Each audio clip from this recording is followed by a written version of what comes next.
राष्ट्रीय शिक्षा नीति 2020 क्या है?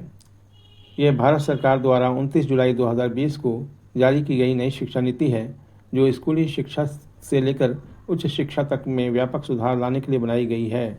एनईपी 2020 के तहत स्कूली शिक्षा की संरचना में क्या बदलाव हुए हैं? पुरानी 10+2 प्रणाली को 5+3+3+4 संरचना से बदल दिया गया है, जो निम्नानुसार है। 5 वर्ष फाउंडेशन स्टेज, 3 वर्ष प्रारंभिक शिक्षा, 3 वर्ष मध्य चरण, 4 वर्ष माध्यमिक चरण। एनईपी 2020 के तहत क्या मातृभाषा में पढ़ाई होगी? प्राथमिक कक्षाओं कक्षा 5 तक में मातृभाषा या क्षेत्रीय भाषा में पढ़ाई को प्राथमिकता दी जाएगी, लेकिन यह अनिवार्य नहीं है। एनईपी 2020 में मूल्यांकन प्रणाली में क्या बदलाव किए गए हैं?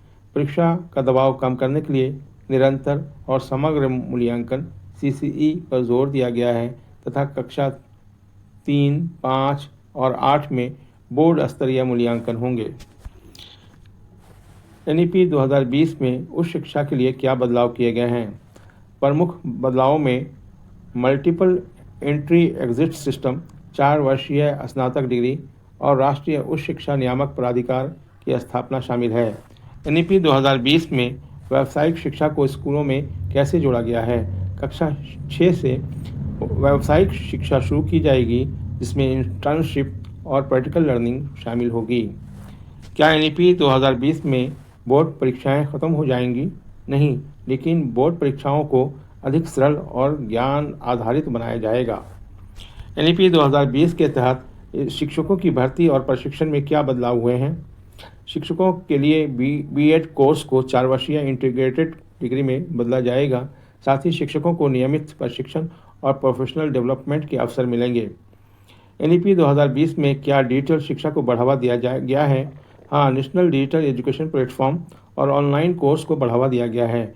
राष्ट्रीय शिक्षा नीति 2020 को लागू करने की जिम्मेदारी किसकी होगी? केंद्र और राज्य सरकार के साथ साथ स्कूलों, कॉलेजों और विश्वविद्यालयों की भी इसमें महत्वपूर्ण भूमिका होगी। क्या शिक्षकों के लिए एनईपी 2020 द्वारा डिजिटल प्रशिक्षण अनिवार्य किया गया है? हाँ, सभी शिक्षकों के लिए प्रत्येक वर्ष 20 घंटे का डिजिटल प्रशिक्षण अनिवार्य किया गया है।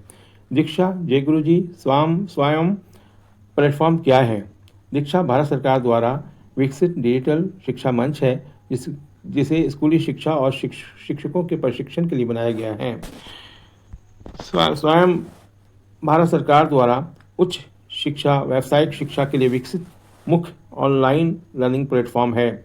जय गुरुजी ऐप झारखंड सरकार द्वारा विकसित किया गया है डिजिटल प्लेटफॉर्म है, जो छात्रों और शिक्षकों को ऑनलाइन प्रशिक्षण, ई-कंटेंट और ऑनलाइन परीक्षा की सुविधा प्रदान कराता है। एनईपी 2020 के अंतर्गत शिक्षक किस प्रकार आत्मविश्वास कौशल विकसित करने के लिए प्रशिक्षण प्राप्त करेंगे? शिक्षक आत्मविश्वास के लिए शिक्षक जय गुरुजी ऐप के माध्यम से ऑनलाइन, डाइट और JCERT के माध्यम से ऑफलाइन प्रशिक्षण प्राप्त करेंगे। एनईपी 2020 अंतर्गत विकास कौशल का मूल्यांकन किस प्रकार किया जाएगा? शिक्षकों का डिजिटल पोर्टफोलियो विकसित किया जाएगा, जिसमें उनके प्रशिक्षण अनुभव, छात्रों से मिली प्रतिक्रिया और शिक्षण नवाचारों को संकलित किया जाएगा। ये पोर्टफोलियो मूल्यांकन का आधार बनेगा और शिक्षकों के प्रमोशन और करियर ग्रोथ में सहायक होगा। शिक्षकों को CPD के अंतर्गत 50 घंटे का प्रशिक्षण प्रत्येक वर्ष किस प्रकार करवाया जाएगा? एनईपी 2020 के अंतर्गत सभी शिक्षकों को प्रत्येक वर्ष 50 घंटे का प्रशिक्षण दिया जाएगा। इसमें 24 घंटे का प्रशिक्षण ऑनलाइन जय गुरुजी ऐप के द्वारा कराया जाएगा। 26 घंटे का प्रशिक्षण ऑफलाइन मोड में कराया जाएगा, जिसमें 6 घंटे का प्रशिक्षण डाइट के द्वारा और 20 घंटे का प्रशिक्षण JCERT द्वारा कराया जाएगा। शिक्षकों के लिए दिया जाने वाला आत्म विकास कौशल का प्रशिक्षण बच्चों के लिए किस प्रकार लाभकारी होगा? राष्ट्रीय शिक्षा नीति 2020 के अंतर्गत शिक्षकों के लिए आत्म विकास कौशल का प्रशिक्षण न केवल शिक्षकों की व्यक्तिगत और पेशेवर क्षमताओं को बढ़ाता है, बल्कि यह छात्रों के संपूर्ण विकास में भी महत्वपूर्ण भूमिका निभाता है। इस प्रशिक्षण के माध्यम से शिक्षक अपनी शिक्षण शैली को अधिक प्रभावी बना सकते हैं और छात्रों को नई दृष्टि और प्रेरणा प्रदान कर सकते हैं। क्या छात्रों की प्रगति का आकलन केवल परीक्षाओं के आधार पर होगा? नहीं, छात्रों के अधिगम परिणामों का मूल्यांकन बहुआयामी तरीके से किया जाएगा, जिसमें परियोजनाएं, पोर्टफोलियो और व्यावहारिक प्रदर्शन शामिल हैं। राज्य पाठ्यचर्या रूपरेखा 2023 SCF 2023 क्या है? ये एक शैक्षणिक दस्तावेज है जो राज्य स्तर पर पाठ्यक्रम, शिक्षण, मूल्यांकन और शिक्षकों के प्रशिक्षण की दिशा तय करता है। इसे राष्ट्रीय शिक्षा नीति 2020 NEP 2020 के उद्देश्यों के अनुरूप विकसित किया गया है। SCF 2023 और राष्ट्रीय पाठ्यचर्या रूपरेखा NCF में क्या अंतर है? NCF एक राष्ट्रीय स्तर की रूपरेखा है, जबकि SCF राज्य स्तर की ज़रूरतों और स्थानीय संदर्भों के अनुसार पाठ्यक्रम और शिक्षण पद्धतियों को निर्देशित करता है। SCF 2023 को लागू करने का मुख्य उद्देश्य क्या है? इसका मुख्य उद्देश्य गुणवत्तापूर्ण, समावेशी और नवाचार आधारित शिक्षा प्रणाली विकसित करना है, जो छात्रों के 21वीं सदी के कौशल को बढ़ावा दे। क्या SCF 2023 में डिजिटल शिक्षा को प्रोत्साहित किया गया है? हाँ, इसमें ई-लर्निंग, ब्लेंडेड लर्निंग और आर्टिफिशियल इंटेलिजेंस जैसे आधुनिक तकनीकों को शिक्षा में अपनाने की सिफारिश की गई है। SCF 2023 में समावेशी शिक्षा को कैसे बढ़ावा दिया गया है?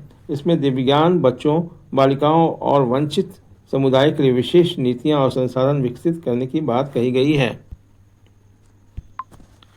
बाल वाटिका क्या है? बाल वाटिका एक पूर्व प्राथमिक शिक्षा कार्यक्रम है जो राष्ट्रीय शिक्षा नीति 2020 के तहत 3 से 6 वर्ष की आयु के बच्चों के समग्र विकास के लिए तैयार किया गया है। ये कार्यक्रम विद्यालय पूर्व तैयारी स्कूल रेडीनेस को सुनिश्चित करने के लिए डिज़ाइन किया गया है। बाल वाटिका का उद्देश्य क्या है? बाल वाटिका का मुख्य उद्देश्य छोटे बच्चों के भाषा, गणित, सामाजिक, भावनात्मक, संज्ञानात्मक, मोटर यानी कि शारीरिक और रचनात्मक कौशल का विकास करना है। यह बच्चों को विद्यालयी शिक्षा के लिए तैयार करता है। विद्या प्रवेश क्या है?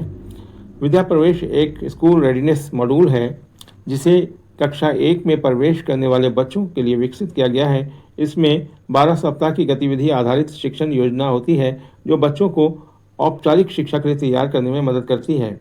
बाल वाटिका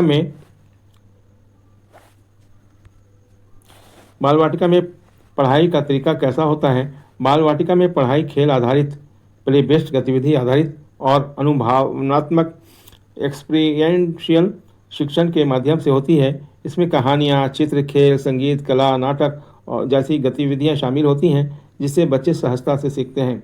बाल वाटिका कार्यक्रम किस आयु वर्ग के लिए है? बाल वाटिका मुख्य रूप से 3 से 6 वर्ष की उम्र के बच्चों के लिए डिज़ाइन किया गया है। यह 3 स्तरों में संचालित किया जाता है। बाल वाटिका 1 3 से 4 वर्ष, बाल वाटिका 2 4 से 5 वर्ष, बाल वाटिका 3 5 से 6 वर्ष।